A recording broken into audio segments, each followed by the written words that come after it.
Hi everyone. Okay, so this is Talk Life China, and like I said, I continue with our series on buying from China, and I've already shared with you about earphones. Today I'm going to be talking about USB cords. Now, those little things there, a lot of people have been buying those ones. Is good business, especially if you don't really have much money to buy those bulky things. Okay, now what happens with earphones is this: there are different kinds, so you have to know the international versions, especially because some of them maybe they don't work. The pins might be different, but I think when it comes to USBs, they all have almost the same pins. We all have the C port, we have the A, we have the pointed, everything. So you need to know the kind of USBs that you want to buy. Number two, when it comes to the prices, now some companies will tell you that it's 50 cents a piece, and then the minimum pieces that they can sell you is 200, okay, on wholesale price.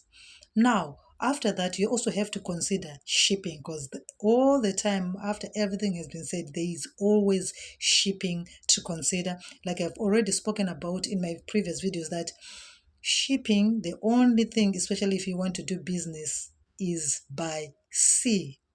And I've already told you guys that for you to ship by sea, especially I always give reference to Zimbabwe, it's around 19 to 20 US dollars per kg if you are using air. But if you are using sea, it's about, just maybe let me just put it round figure, 500 US dollars per CBM.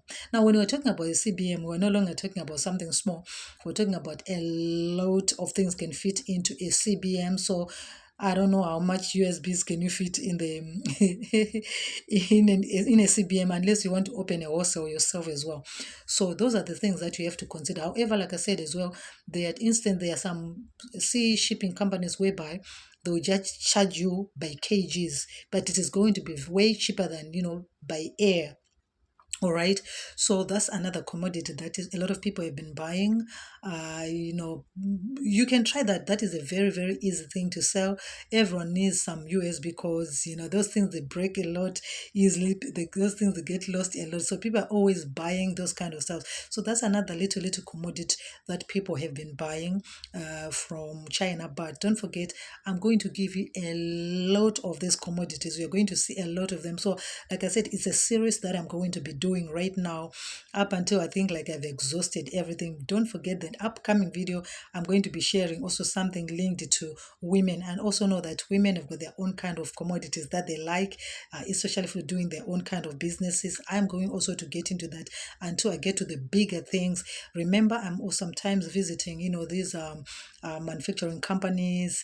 I am sometimes attending these forums, everything, so I understand a little bit more about sourcing of these things. However, in my videos, I don't give you specific company, whether it's about shipping, whether it's about the way you can buy. I can only tell you about the commodities. But if you want extra other information that is personalized, then I can refer you to different companies. Like, okay, this company is verified, you can try to buy from them, or this shipping company is verified, you can also try to ship with them. But on my public videos, I don't give reference to any company or to any, yeah, no, I don't give reference like that, okay? But I just give you the hints and tips of, especially if you want to know some other things, like, or if you want me to verify for you if a certain company is authentic, I can also do that. So today we were talking about my USB. So I think you've already seen from the videos and photos that I attached on this video that there are different kinds and there are plenty.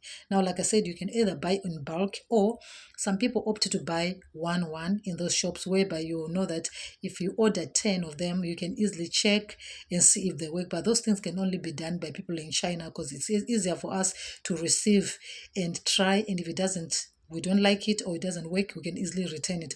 But once it's international, then it's different, because now for you to return goods from Zimbabwe to China, because they're not working, it's a whole lot of hassle on its own. So that is the reason why sometimes you need a buyer, someone in China who is going to assist you in such kind of things. So this is all I had for you, my friends. But don't forget, I'm going to also be coming back with our usual videos of talking about life. Until then, take care and go into business.